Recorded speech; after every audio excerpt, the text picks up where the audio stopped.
Hello, my name is Ralph and welcome back to our channel. It's my time, let's go. Today we're going to be working on a 1982 Shovelhead that we wanted to point out some things with you. This bike had problems with it. It was eating up starter parts, starters, batteries. It was just an ongoing problem for the last couple of years from what I understood. The bike had been looked at by a lot of people, but they couldn't seem to find out what the problem was. So we're going to try and have a look at this bike and see if we can determine what it is. We're going to start with the Bendix and stuff, which is your natural thing. Upon observation, we can tell that the starter had been replaced again on it, but the problem still persists. 2 or 3 starts, then it just dies and kills the battery.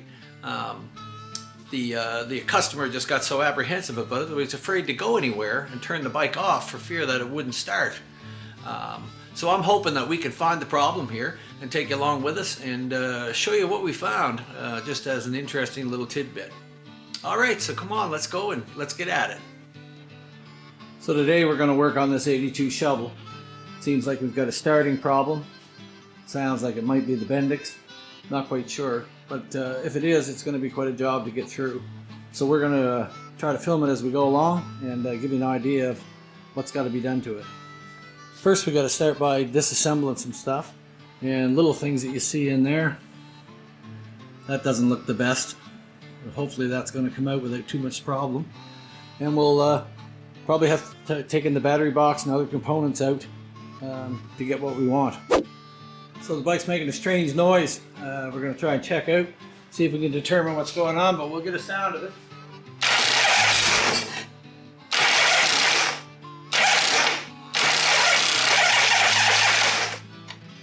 That's about what we're working with. So I've got a little thing I can put on here, check it out, and we'll see what we can determine from there.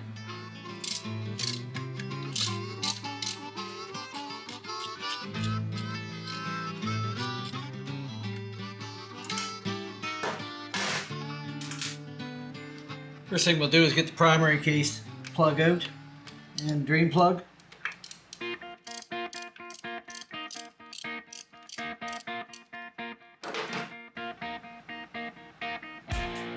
Wrong one. Here we go. We'll just let that drain out and go around and do a couple other things. Get the floorboards off, some stuff like that, and then we can pull the side cover. Now that we've got the drain plug out, you can see that's all the primary fluid that we got into it. Not a whole lot.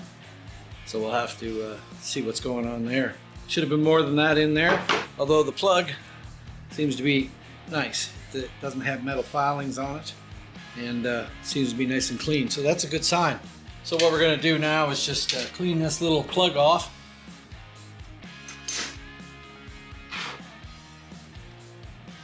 Make sure all your threads are nice and clean, and clean the hole out as best you can. I'm going to put a little Teflon tape on that. We're going to stick it right back in the primary case. There's nothing worse than getting your job finished and misplacing this. Sometimes it's hard to get it in, but you should be able to thread that in most of the way by hand.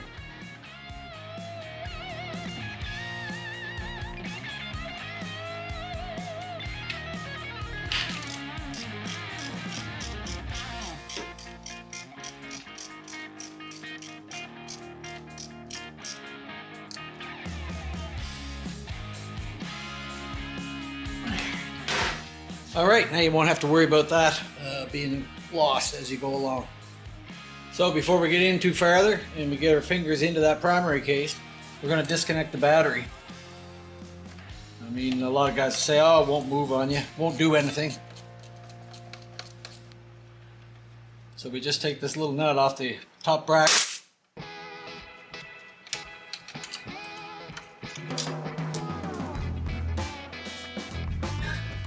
And of course screw the nut back onto your piece so you know where it is when you go to put it back together. Carefully take the lid off, and we'll take the battery box out. There we go. Set those things aside.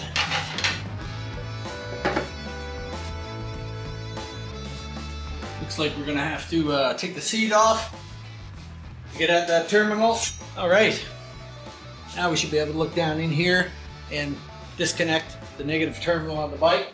A lot easier than dealing with the positive terminal, because if you try to do it with the positive terminal, you got it sparking and rubbing. So this is the easiest way. Use a tight little spot. There. Now we're disconnected and nothing can start without us knowing about it.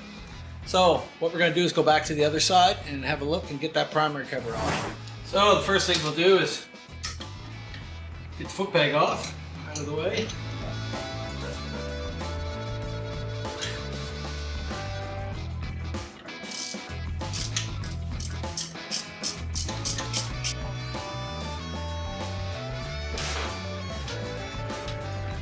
Again, we're just going to stick that nut back through that, so they're not all rolling around the bench. Go to pick it up, clean it, do whatever's got to be done. And what we're going to do is go along here. I'm going to break all these loose, and then we're just going to hook it on a power drill to take them off. They're all fairly loose by the feels of it. But wow, those are loose. When we put those back on, we'll be Loctiting them tight. This is a handy little rig. Just a square chuck that goes on the end of that and allows you to put a socket right on it. Speed things up.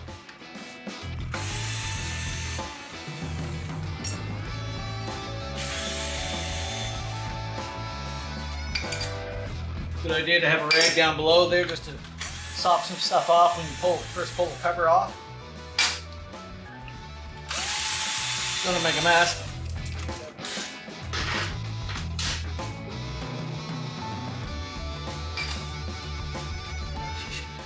Right off. Here's the goop. Here's our spacer. Set this aside out of our way. People always forget this little spacer has to be on here. Set your distance for your starter to come out and stop pushing it past the ring gear. We've got a little side piece that we've made for this kind of work. Fits most of them. I have it for the FLHTs, early ones, the same thing. So what we're going to do is put this on here. And we're going to take some of our screws, mount it into place again.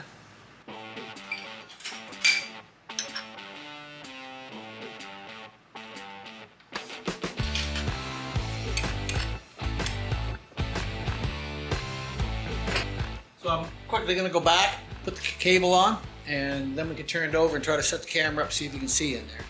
Okay, do it. Okay, again. One more time. So now it's plain to see that Bendix is coming out and it's just chugging there. It's not doing anything. It's not locking up like it should. So we know that the Bendix is probably our major problem in there. So we're going to start procedure to take things apart and replace that Bendix unit. So now we know that's the problem. We've just disconnected the battery, and we're going to take this unit off here. But it's a great piece. So if you got a buddy that's got an old primary case around or something and you're running your shovel, you need to be able to see what's going on. Not hard to find a case that's destroyed. As long as it's got the starter hole in good shape, we got a needle bearing in there. That's all you need. And it takes a lot of guesswork out of it. You can look in there and go, oh, that's it, as you've seen plainly. Then we're going to start the procedure of trying to get this unit out. Now you would think that you could just pull this out, and even though you try to align the teeth around there, thinking it'll come, it won't come. It's held in there by the arms off the solenoid here. The arms go back and forth, and you can't bend those arms. And although they're hard to see, they work on this mechanism. This shoves it out. And those arms are seated into grooves into sort of like a pulley there. But in order to get those out, there's a little screw up on top of this. In order to get that screw out, what we've got to do is take the oil tank out and at least try to get it over if we can without total removal. But we'll see what happens there as we go. So we're going to start by moving the battery out.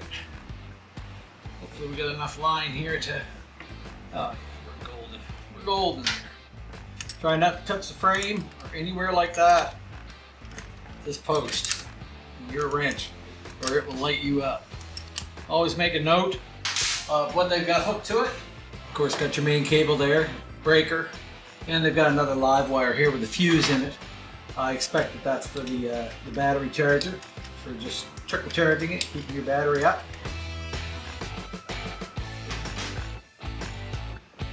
Also watch out when you're moving your battery around these little brass terminals here. Slide up inside this battery terminal, and that's what your screw threads into. So it's a good idea to put the screw right back in while you're doing it, and that way you won't lose the screws. All right, let's have a look, see what we're into.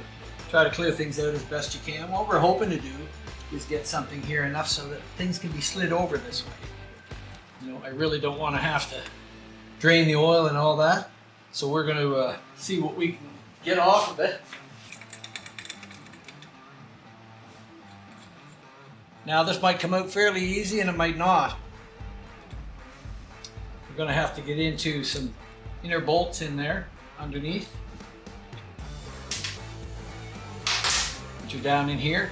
I've also got a small screw mark in there, Allen head I guess you call it, a countersunk Allen head, and that's most likely holding the relay underneath there, which it is. So we're going to disconnect that first. Okay, that's disconnected. Next thing we got to do is take this bracket off that's holding it all on here. This bracket is the main support for the battery box, so that's the next step. So now we've got to loosen up these bolts down here, here. First we'll take our 7/16 and get the top lock going off.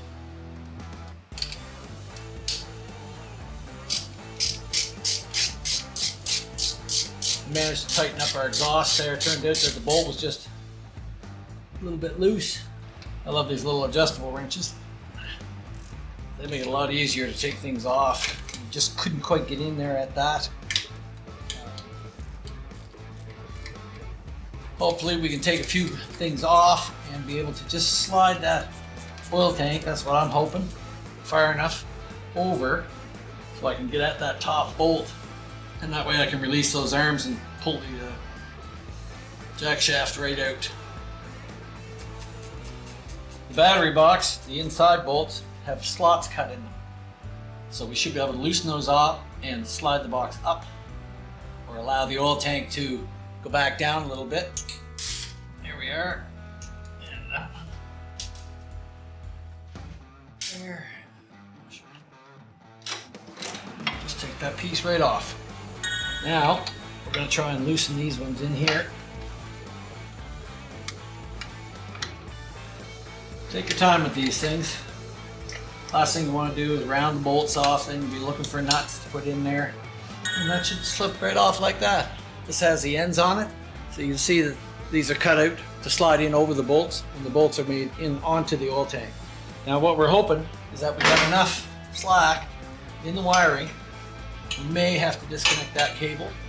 And we're going to try and disconnect some mounts. There's a mount in underneath here for the front of the oil tank that holds a rubber in the front. We've got to get that off. There's a rubber mount in the back side as well. This is just a little hold-back arm to keep your oil lines off your exhaust. There we go, and we can just shove that forward. Take some bolts off of this side, off the rubbers. See if we can move it a little bit. We managed to loosen up the other one. We're going to be able to get the rubber off, but I'm not sure how far we're going to get with this. So looking at what we have to deal with, trying to get in and get that other rubber out off of this mount, we may have to move the oil lines and some other stuff there just to try to get it loose. We'll start with that and try to get a couple of those out of the way. Don't get your lines mixed up. If you need to label them, label them. This top line on the very top of the oil tank is your air line. This is the crankcase breather. This line goes right down and connects on down here. So this is where the breather connects. So this is our top line to get off. So we'll get these lines out of the way, and when we get a little more air, then we'll come back and see where we're at. Now we're going to pull the feed line off. That's hooked to the bottom of the oil tank, so it actually has to move with it. There's pretty hard to get in underneath the oil tank to disconnect that. So we decided we're just gonna opt to take the line off.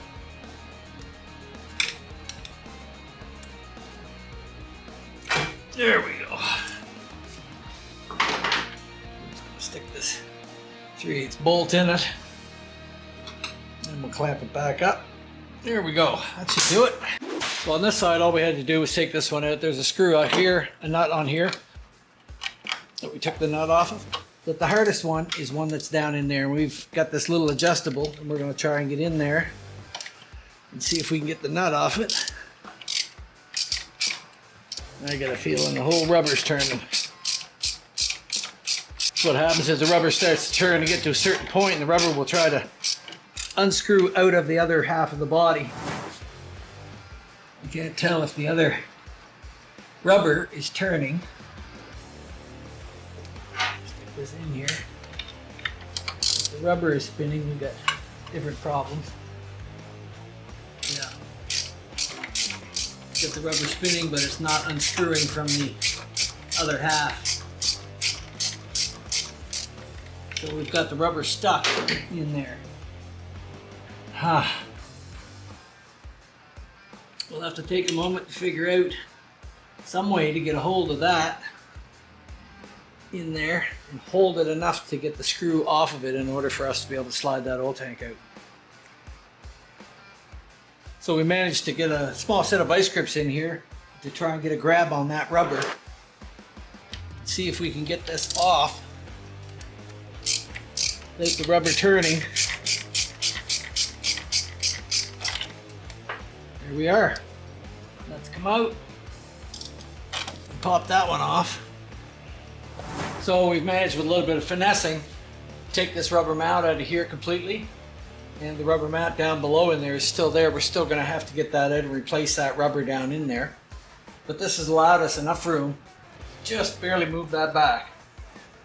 With any luck at all, we're going to be able to move that. Now, by just taking a large screwdriver and sticking it down into the bolt head, we can take a small set of vice grips, just enough to grab the screwdriver to unlock it and allow us to take that screw out of there. There, got that out. Now all of this can be dealt with in here, moving this arm out clearly and stuff. So, okay, next thing we're going to try and do is get the solenoid off out of it. There's a little block in behind this solenoid, something you don't want to forget about. You go to assemble it. It's a spacer block to keep the solenoid positioned properly and square it up into the case.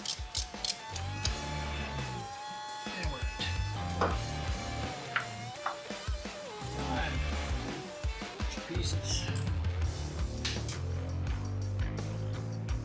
There.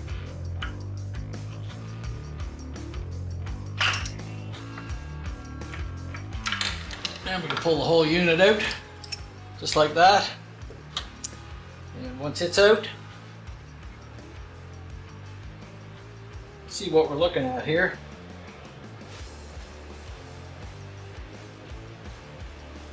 The end of the shaft engagement looks okay, but obviously the solenoid is the problem. So we're going to take it over to the bench and we're going to take the solenoid apart, put a new starter gear in there, and then we'll be off to the races. So now we're going to try to take this jack shaft apart. We've got our new Bendix gear here. This is what we're going to use on it. This here top piece, we've put the shaft in brass pieces here, so that we can tighten it up and not score the shaft or anything at all. This top nut is a left-hand thread, which means it's got to come off backwards.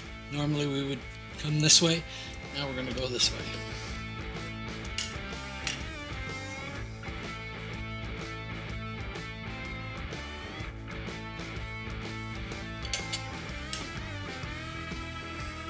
Then we can pull our Bendix right off. We'll put this on there so we don't forget it.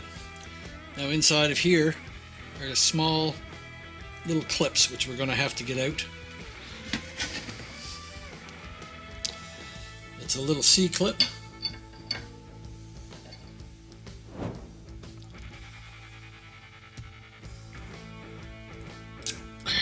There we go. C-clip is out. Once the C-clip's out, we can pull this piece off.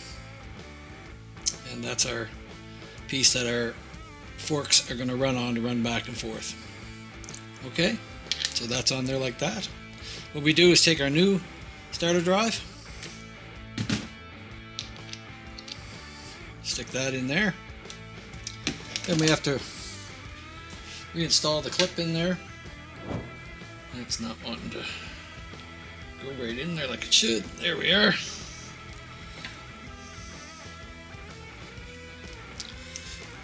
Press it in around, make sure that clip is seated in there. And it looks to be. Make sure we can move it around.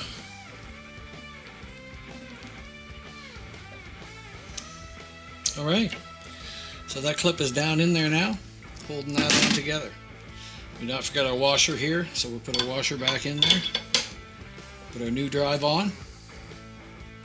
And we're going to just put a small little drop of Loctite on it.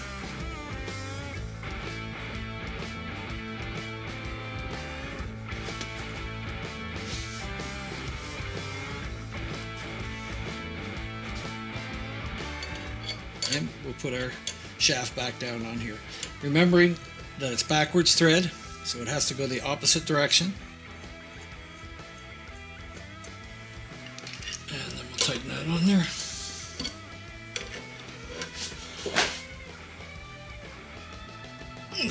Okay. New Bendix drive. Alright, next thing we're going to do is take it over and install it in the bike. So we got a little tab in here. We did get the rubber out from inside. That was in pretty hard shape. And we had a hell of a time trying to get it out. Seems there was a lot of corrosion on the hole, and when you looked at it from the other end, the rubber was completely rusted. So we've got a small tap here we're trying to put in, run through, just to clean up the threads, not to cut anything.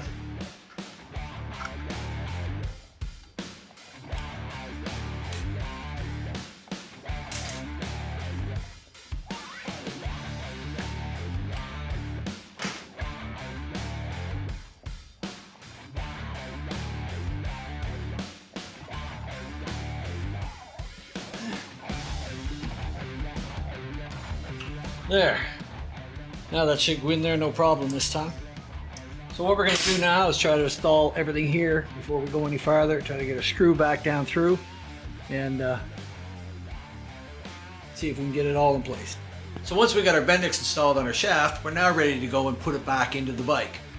As we begin to assemble it in there and get it in, just when we think we got it all together, another problem raises its ugly head. So stick around and check out our next video to see what happened in the end with this bike and what sort of problems we had to deal with. If you enjoyed this video, subscribe, like, ring the bell, and let others know about our videos. Alright, we'll see you in part 2.